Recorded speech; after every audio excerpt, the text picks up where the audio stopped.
For the longest time she can remember, Leah had always dreamt of becoming a superstar, touching lives and inspiring millions with her talent. But all of that now seemed like a cruel fantasy. Just days ago, their doctor had delivered the news that shattered her world.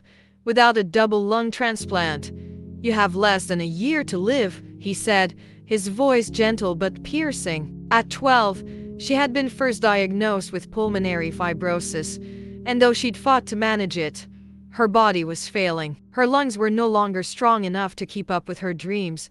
Now, she sat on the edge of her bed, holding the acceptance letter to Stella Marris School of Performing Arts. The words on the page blurred as her tears spilled over. How could she even begin a new chapter when her story seemed so close to ending?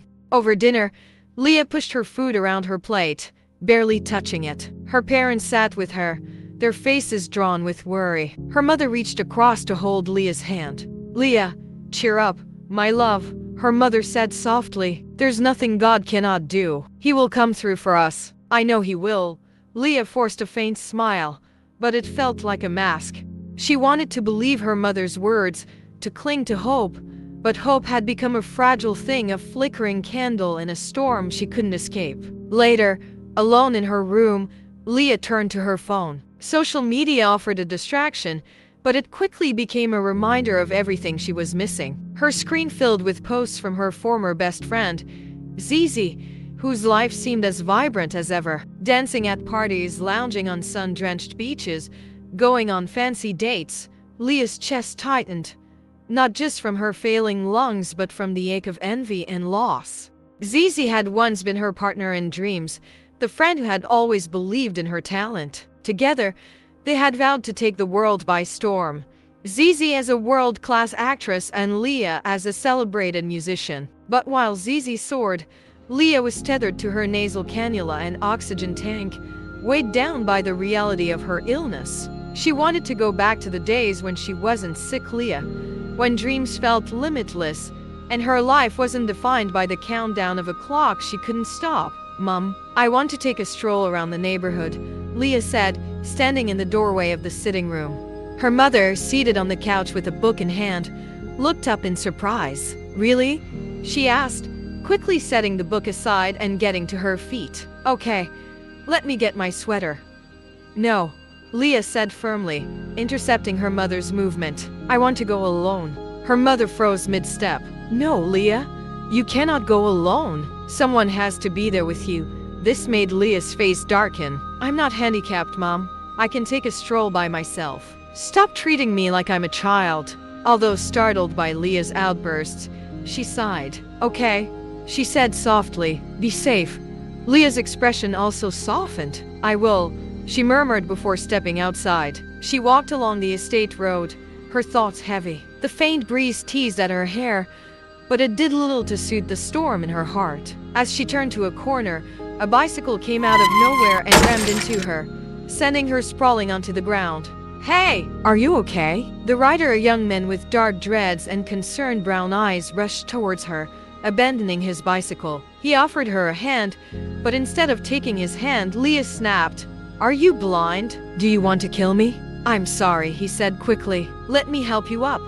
"Don't touch me." Leah snapped again, swatting his hand away. He hesitated, looking torn, but persisted. "I didn't mean to," I said.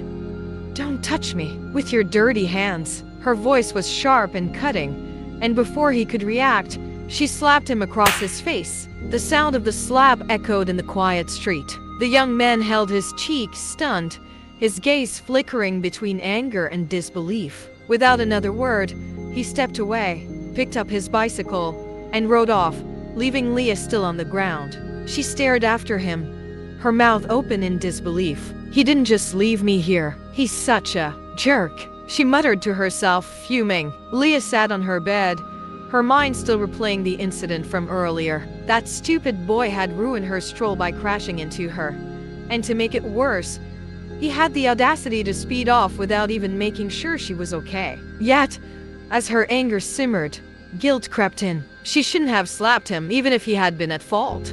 A small part of her wished she'd meet him again, just to give him a proper piece of her mind. A knock at the door pulled her from her thoughts. "Come in," she called. Her father stepped in, his familiar, comforting presence filling the room. "How was your walk?" he asked, leaning against the doorframe. Leah hesitated. She wanted to rant about the boy and his bicycle, but she stopped herself. If she told her dad, he'd want to track the boy down and cause a scene. Worse, he might insist she never walk alone again. "It was fine," she said instead, forcing a smile.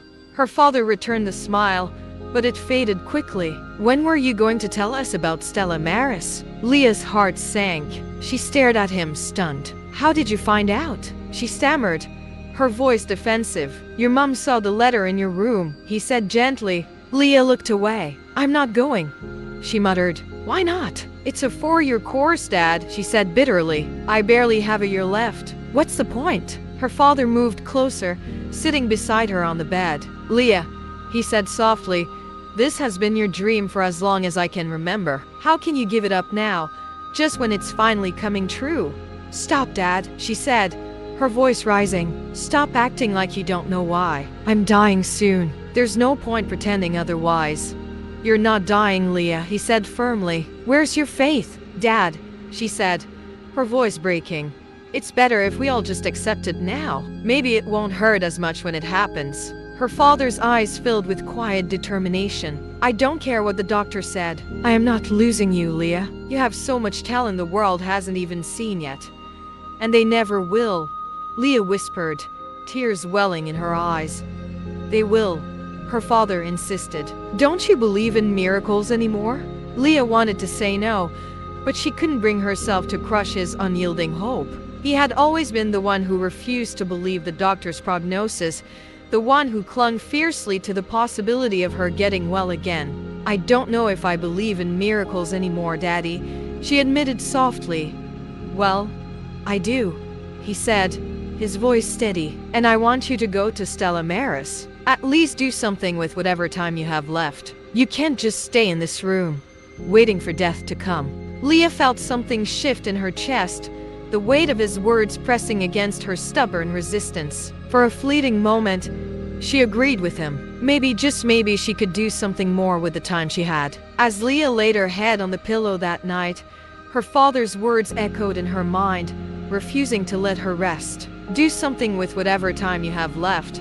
He was right, she knew he was, but the weight of his optimism felt heavier than the despair she'd grown accustomed to. She was exhausted, not just from the illness ravaging her body, but from the constant battle to stay hopeful.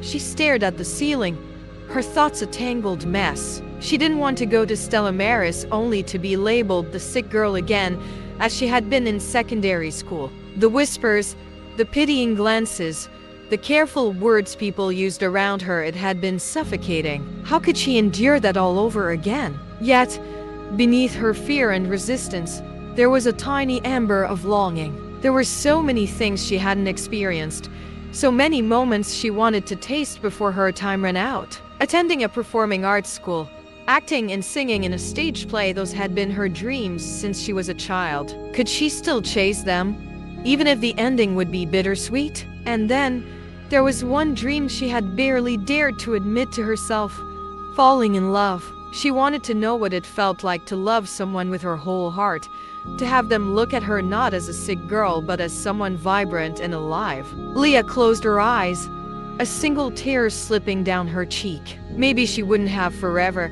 but perhaps she could still find a way to live before her time was up. And maybe, just maybe, love would find her too. Stay tuned for the next episode of The Girl Who Cheated Death by Late Bloom Stories. Don't forget to like, share, subscribe, and comment. I love you all. See you in my next video. Ciao.